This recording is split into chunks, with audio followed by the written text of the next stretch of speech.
Look at the coffee cup on your desk right now. Mm, If you grabbed a pen and just tried to sketch it, you wouldn't actually be drawing that cup. You'd be drawing a memory.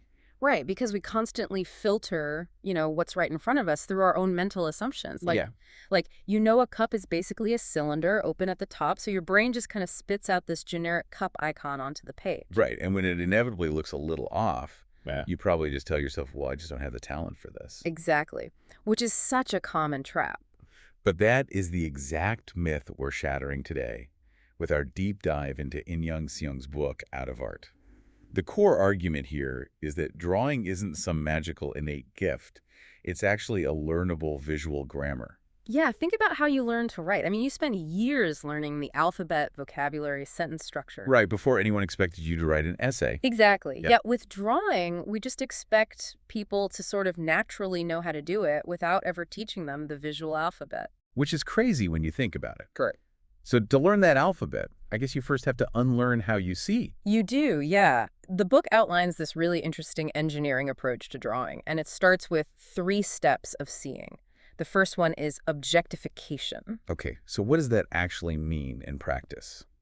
Basically, you have to strip away your assumptions and look at what the object actually does. So a cup is just a cylinder engineered specifically to hold liquid.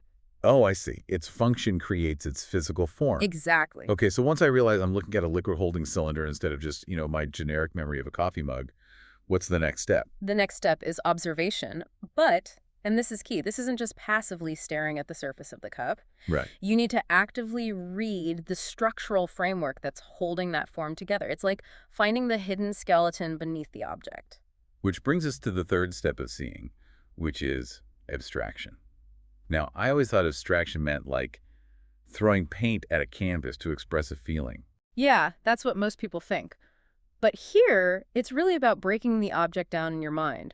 You stop seeing a cup entirely, and you start seeing just a collection of angles, shapes, and shadows. Oh, wow. And once you truly understand that underlying structure, then you can start loading it with your own meaning. That's exactly what Andy Warhol did. Oh, right, the soup cans. Yes.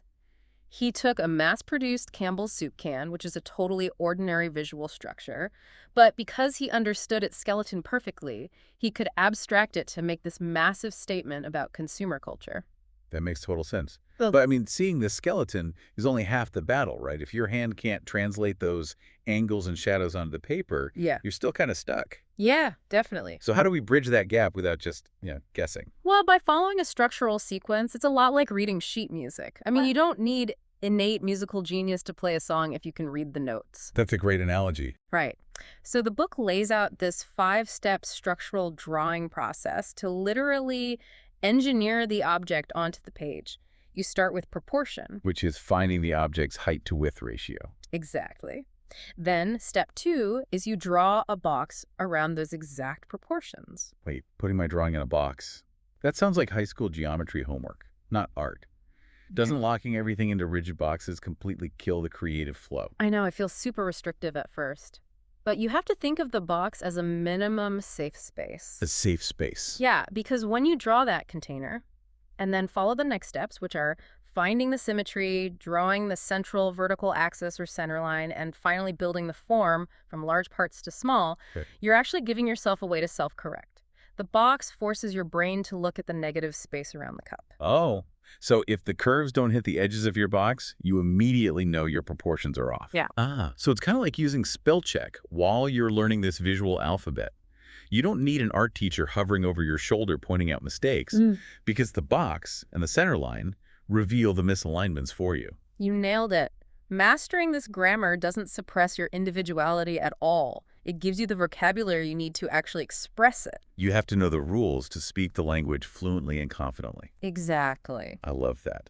Structure isn't a cage, it's the foundation for true expression. Well, we want to leave you with something to chew on today. Yeah, definitely. If learning to properly observe the underlying structure of a simple paper cup can completely change how you see and draw it, what other complex problems in your life are you currently trying to solve, based entirely on blind assumptions and memory, rather than seeing what is actually in front of you?